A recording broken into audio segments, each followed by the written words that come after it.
Hi, my name's Nick. You might have seen me at various conventions in Michigan as either this guy or this guy. You'll see me at Youmacon 2018 as this guy. That's enough about me. The reason I'm making this video is because every year in the weeks before Youmacon, I see a deluge of posts on the Youmacon Facebook group that all pretty much say the same thing. This is my first Youmacon, what do I do? Well, I'll be straight with you, I don't have all the answers. However, this will be my 4th year attending Youmacon, and I'm going to impart whatever relevant knowledge I have unto you, the newbie. There's a boatload of videos made by cosplayers that cover general convention etiquette, and you can easily find those on your own. Simple stuff like don't take photos of a cosplayer without their permission, no hugging or glomping without permission, etc. This video is focused on Youmacon specifically. That's the introduction, let's get into the gravy. Number 1. Cash is king. As inconvenient as it is, the registration booths only take cash when you go to pick up a badge. Bring enough cash for your badge, but also bring extra cash for spending money at the dealer room, since some of the dealers are likely to only take cash as well. Number 2. Youmacon's other name is LineCon. One thing Yoma is known for is the horrendously long line for purchasing a badge. For the past 3 years, I didn't pre-register and always got my badge on Friday morning.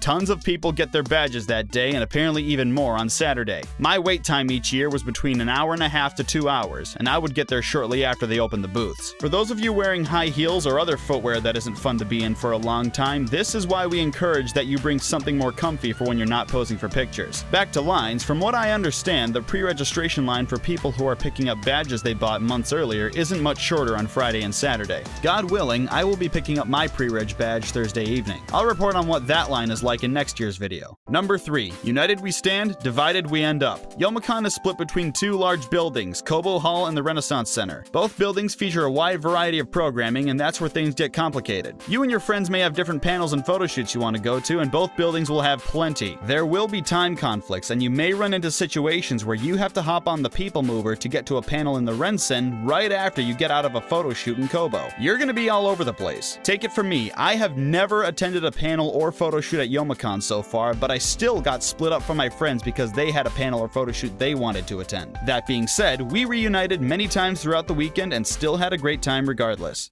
Number 4. LineCon's other name is EscalatorCon. Over the years, some of the escalators in the Rensen have broken down during Youmacon, and I've found that they don't get fixed for a long time. That being said, there's a number of elevators and staircases you can take that are nearby. If you have no idea how to get from one floor to another due to a broken escalator, ask other congoers. There's a good chance that they'll know where the nearest staircase is. I mentioned the elevators a moment ago, which brings me to my next point. Number 5. EscalatorCon's other name is ElevatorCon. You already know this if you're staying in one of the rooms, but the Rensen has a Marriott hotel in it. The upper levels of the main building contain the hotel's rooms, many of which are booked by other congoers. The best way to get to these rooms is, of course, with the elevators. However, there's usually a line just to even get in the elevators. So if you need to go up to your room for whatever reason during the day, you're probably gonna have to wait some more. Number 6.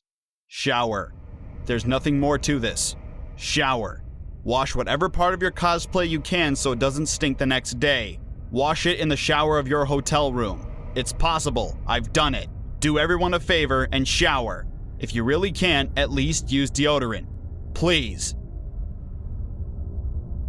Number 7. $5 goes a long way. Right next to registration will be booths where you can purchase a PeopleMover pass for $5. This pass lasts all of Yoma weekend. For those of you that don't know, the Detroit PeopleMover is a monorail train that runs above downtown Detroit. It has stations at both Kobo and the Rensen. The PeopleMover can be a total lifesaver. Unless you wear Crocs for your cosplay like I do, walking all weekend does quite a number on your feet. You could spend about 10 minutes to walk between the 2 buildings, but riding the PeopleMover can really take the edge off. Just keep in mind that I like to take the PeopleMover, so be fully prepared for my antics.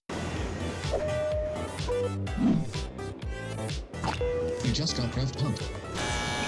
Number 8. Detroit loves you. Detroit isn't the violent, crime-ridden wasteland that modern media likes to portray it as. Well, at least downtown isn't, and that's where the con is. Most of the good places to eat are very close and are either a short Uber or PeopleMover ride away. Just don't venture out late at night to a shady area and you won't get Detroited. Use common sense and you'll live to see another OVA.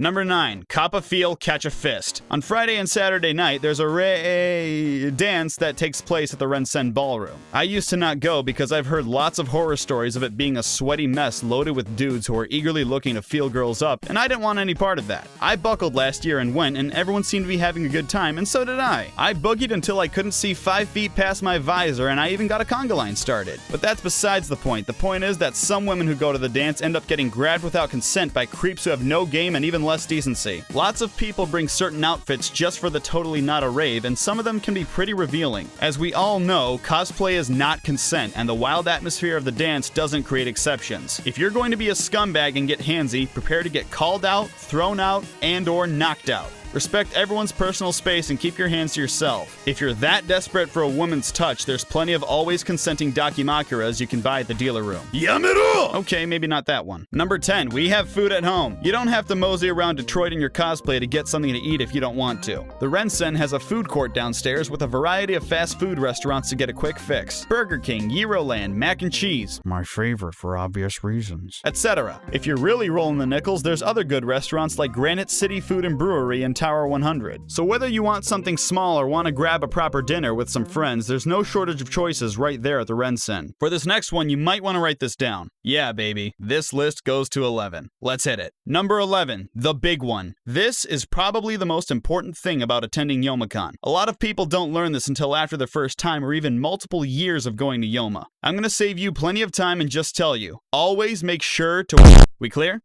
Good! I hope this video served as a good primer for those of you who've never attended Youmacon or folks who needed a brushing up on what goes down at Yoma. Just keep in mind that I'm making this video about a week before Yoma 2018, so there's definitely some stuff I've missed and some information might change later. Next year I'll remake this video to fill in the gaps and try to future-proof it as best as I can for future events. Just remember to have fun and don't get mad when I throw cheese at you.